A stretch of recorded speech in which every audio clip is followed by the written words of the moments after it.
How to record a professional voice over for YouTube.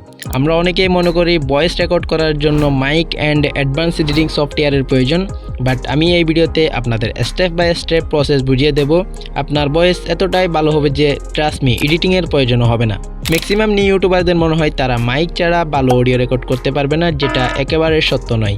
আপনি চাইলে আপনার মোবাইলের বিল্ট ইন মাইক দিয়েও আপনি হাই কোয়ালিটির অডিও রেকর্ড করতে পারবেন, বাট যদি পসিবল হয় আপনি কম দামি মাইক ইউজ করতে পারেন। আমার কাছে একটা ভয়েস স্যাম্পলও আছে, এটা একবার শুনে নিন। এই স্যাম্পলটি রেকর্ড করা হয়েছে একটি মাইক দ্বারা অ্যান্ড এই স্যাম্পলটি রেকর্ড করা হয়েছে মাইক ছাড়া। সো আপনি অবজার্ভ করেছেন হয়তো মাইকওয়ালা ভয়েসের ক্লিয়ারিটি মাইক ছাড়া ভয়েসের থেকে কম্পারেটিভলি বেটার হয়েছে। যদি বলা হয় সাউন্ড রেকর্ড অ্যাপের কথা, আপনি চাইলে আপনার মোবাইলের ডিফল্ট ভয়েস রেকর্ডার ইউজ করতে পারেন। একটি ভয়েস ওভার রেকর্ড করার জন্য আপনার এমন একটা জায়গার প্রয়োজন যেখানে কোনো ধরনের নয়েজ অ্যান্ড ইকো না থাকে। নয়েজ অল্টো এডিটিং দ্বারা রিমুভ করতে পারবেন, বাট রেকর্ড করার আগে আমি রুমের ডোর, উইন্ডোজ, ফ্যান এসব বন্ধ করে দিই যাতে নয়েজ অলমোস্ট রিমুভ হয়ে যায়। After this will have to remove echo, অর্থাৎ চেষ্টা করবেন আওয়াজ যাতে বড় না হয়। রুমের মধ্যে যতটা অবজেক্ট হবে ইকো ততটা কম হবে, বাট রুম যতটা খালি হবে ইকো ততটা বেশি হবে। তো আপনি আপনার রুমে পর্দা, কাপড়, কোয়েশ্চেন ইত্যাদি দ্বারা ভরিয়ে দিন, আগে থেকেই থাকলে আরও ভালো। রেকর্ডিং যেখানে করুন না কেন চেষ্টা করবেন দাঁড়িয়ে রেকর্ড করার, কারণ দাঁড়িয়ে রেকর্ড করলে আপনি আপনার ভয়েস ওভারকে অনেকটা কন্ট্রোল করতে পারবেন।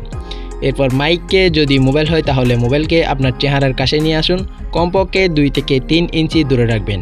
এটা আপনার জন্য ডিফল্ট হতে পারে, তো আপনি দেখে নেবেন আপনার ভয়েস অনুযায়ী।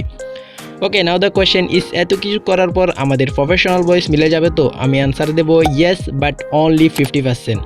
এতক্ষণ পর্যন্ত আমি যা বললাম আপনি যদি তা করে নেন আপনার ভয়েস ওভারের অডিও কোয়ালিটি অনেক ভালো হয়ে যাবে, বাট বাকি 50% কীভাবে কমপ্লিট করবেন? এর জন্য আপনি আপনার ভয়েস ওভারকে অল্প এডিট করে নিন। এর জন্য আপনি লেক্সাস অডিও রেকর্ডার ইউজ করতে পারেন, যেটা অনেক বেশি পপুলার অ্যান্ড ভয়েস এডিটিংয়ের জন্য পারফেক্ট। ওকে, সিম্পলি আপনার ভয়েস ওভারকে ইনপুট করে নিন অ্যান্ড উপরে 3 ডটে ক্লিক করুন and then click on noise detection. এখানে দেখুন সবার প্রথমে ট্রান্সফলের অপশন আছে, এটা যত বাড়াবেন নয়েজ তত রিমুভ হবে, বাট এটি বেশি বাড়াবেন না, কারণ নয়েজ রিমুভের সাথে সাথে আপনার ভয়েসও কাট হয়ে যাবে।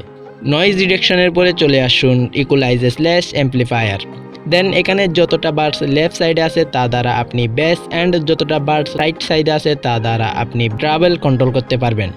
সো আমার দুটোরই ব্যালেন্স রাখতে হবে। স্টার্টিংয়ের 3 বার্ডস অ্যান্ড লাস্টের 3 বার্ডস উপরের দিকে করে দিন। দেন এই সেটিং আপনিও ট্রাই করতে পারেন, বাট সবার ভয়েস ডিফল্ট, তো আপনাকে অল্প এক্সপেরিমেন্ট করতে হবে। দেন নিচে আর একটা অপশন দেখতে পাচ্ছেন ফ্রি অ্যাম্প্লিফায়ার, এর সাহায্যে আপনি আপনার ভয়েস অডিওকে লাউ করতে পারেন। এরপর ফাইনালি অডিওকে নর্মালাইজ করে নিন অ্যান্ড সেভ করে দিন। তো এতটুকু এসেছেন, আপনাকে আমি কংগ্রেস জানাতে চাই, কারণ আপনি এই ভিডিওর মাধ্যমে একটা জিনিস, অর্থাৎ আপনার ভয়েস ওভারকে ইমপ্রুভ করা শিখে গেছেন। তো দেখা হচ্ছে নেক্সট ভিডিওতে।